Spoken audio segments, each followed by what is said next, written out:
Hi guys, it's Emma AITA, your favorite AI slop tuber.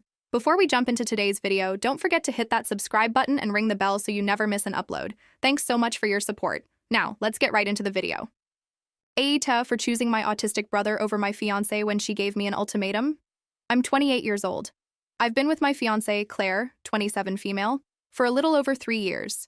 We met through mutual friends at a New Year's party, clicked instantly, and started dating a few months later.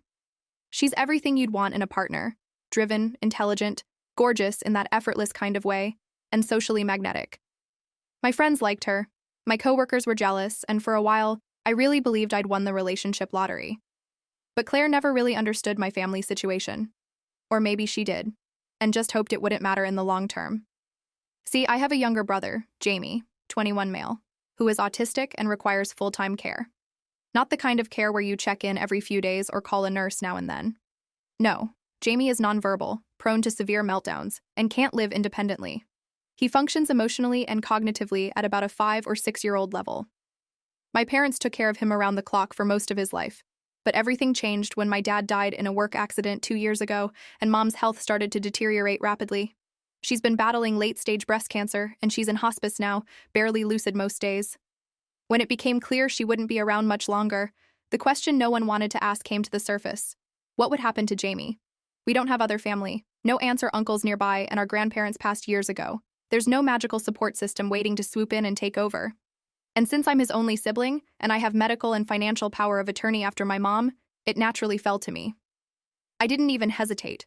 Jamie is my brother. I love him. I've been helping with his care since I was a teenager. I know how to manage his routines, his outbursts, his sensory needs. I already knew I'd be stepping into that role when the time came. I just thought I'd have a few more years before I had to. Claire did not take the news well when I told her my plan. She was quiet at first. Too quiet. We were eating dinner in our apartment when I brought it up, gently, explaining that once Mom passed, Jamie would be moving in with me full-time. With us, I said, like a fool. He'll live with us. At least until we can figure out if there's a care home that's a good fit. But those places have long wait lists. It could be a while. She put down her fork, slowly. You're telling me this is definitely happening? I mean, yeah, there's no one else. What would you have me do? I thought you said you were looking into other options. I am, but most of them are either full or underfunded, and even the best ones, they can't offer what he needs right now. He's going to be grieving Mom. He doesn't understand death the same way we do. He needs consistency. She just stared at me, and then said, I don't want to live with him. That sentence, 6 words, felt like a slap. Not because I didn't understand where she was coming from, but because of how final it sounded. Like a wall she was erecting in the middle of our lives. I tried to be calm. Claire, I get that this is a lot. I really do. But Jamie is my brother. He's family. I can't just put him somewhere and forget about him. I'm not asking you to forget about him. I'm asking you not to upend our entire life over him. I blinked. He is my life. He's always been part of it. Well, he hasn't been part of our life, she said. And I didn't sign up for this. The conversation spiraled. I reminded her that she's always known about Jamie. I'd told her everything early in our relationship. I even introduced her to him last year, though I noticed she was stiff and uncomfortable the entire time. She argued that visiting someone for an afternoon is very different from having them live with you indefinitely. I want a normal life, she said at one point. I want a house that's peaceful. I want kids someday who can live freely without being overshadowed by someone else's needs. I want a partner who puts me first. The implication was loud and clear. If I brought Jamie into our home, she'd leave.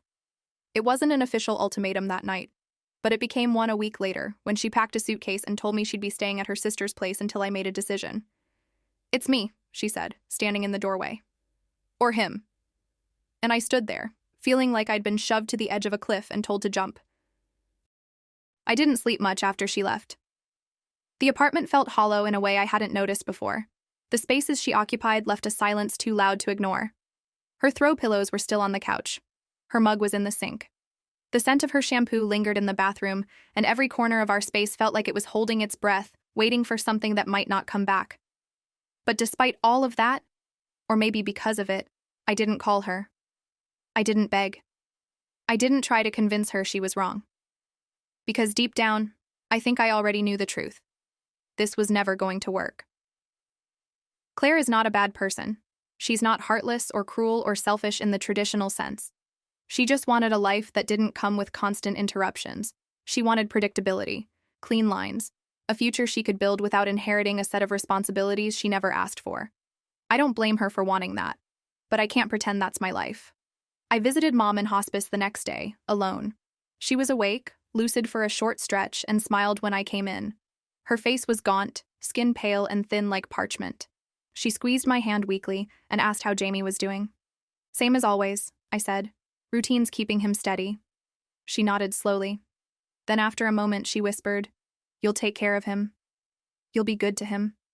It wasn't a question. It was a statement of faith, of certainty, and it hit me like a freight train. I didn't cry in front of her. I couldn't. I just nodded and said, "Of course I will." That was the last conversation I had with my mother. She passed away 3 days later, in her sleep. Peaceful, they said. I hope that's true.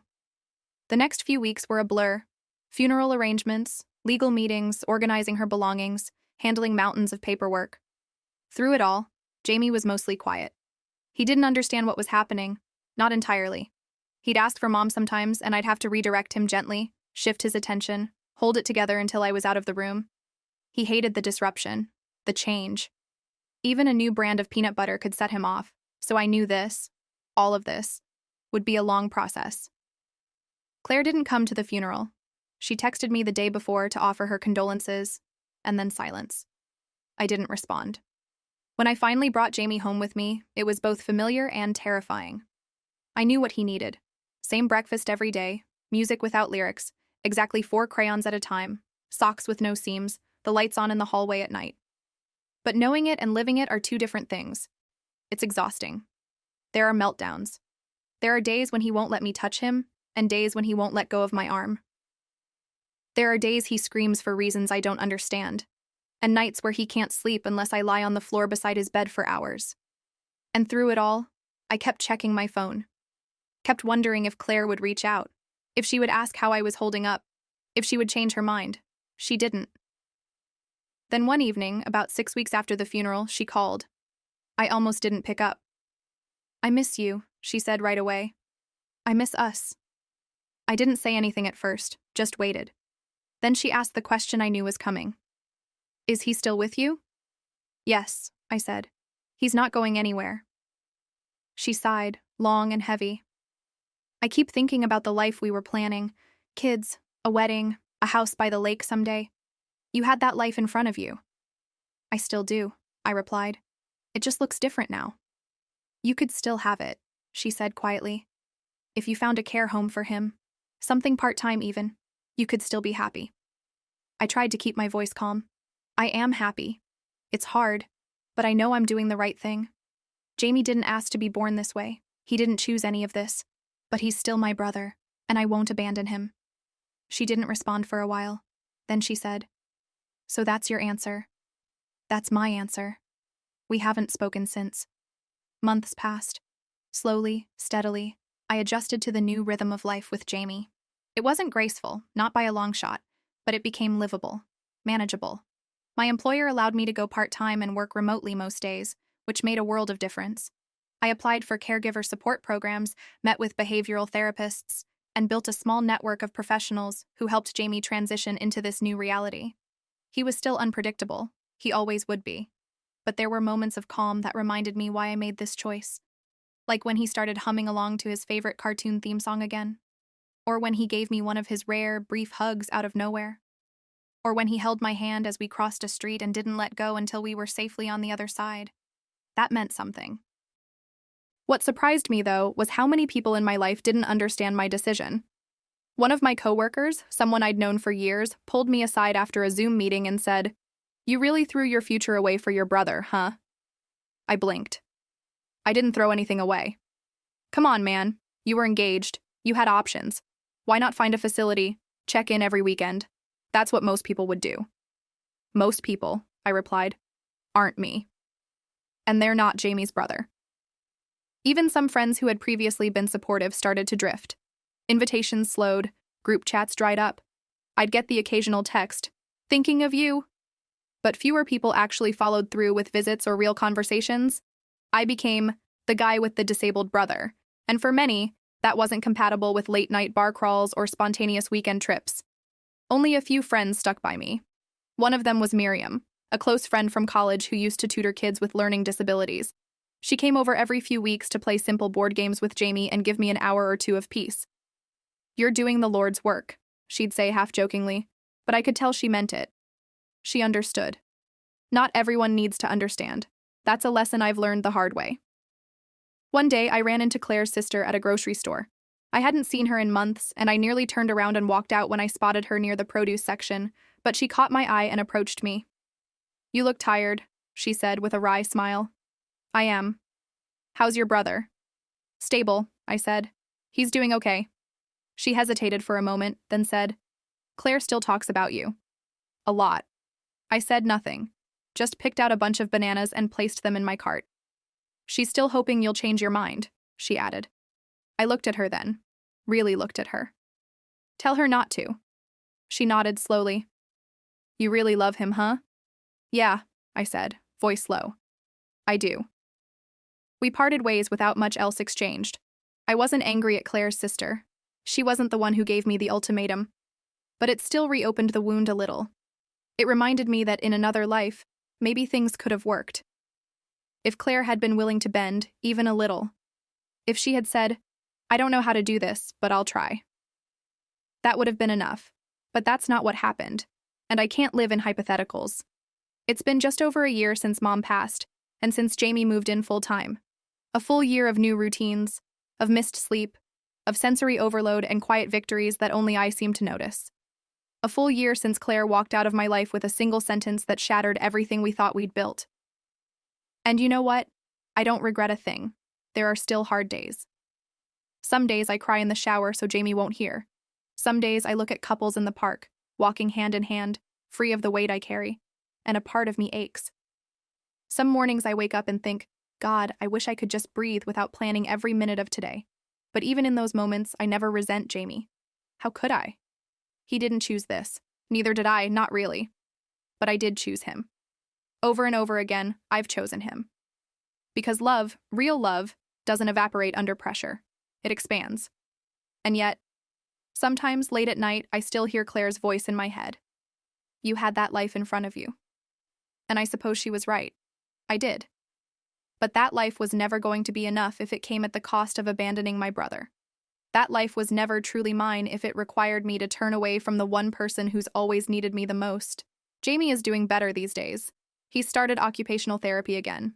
He likes it, surprisingly.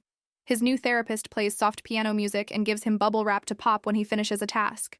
It's silly, but I see progress. He makes more eye contact now. He claps when I serve his favorite dinner. He hums during car rides, especially if we take the same route every time. His world is small, but it's safe again. And I made that possible. AITA? That's what I came here to ask, I guess. Because not everyone in my life agrees with what I did. Some say I was selfish to let my relationship die. Others say I should have outsourced the responsibility. I've had people tell me that love between siblings isn't enough of a reason to give up a whole life, to give up a wedding, kids, a partner. Some even said Jamie won't appreciate it, that he can't. But maybe love isn't about appreciation. Maybe it's about consistency, showing up, doing the thing no one else will do. And maybe that kind of love doesn't need applause or understanding to matter. So here I am, still asking AITA for choosing my autistic brother over my fiancée when she gave me an ultimatum. Because to me, it still doesn't feel like a choice. It feels like the only thing I could have done and lived with myself afterward.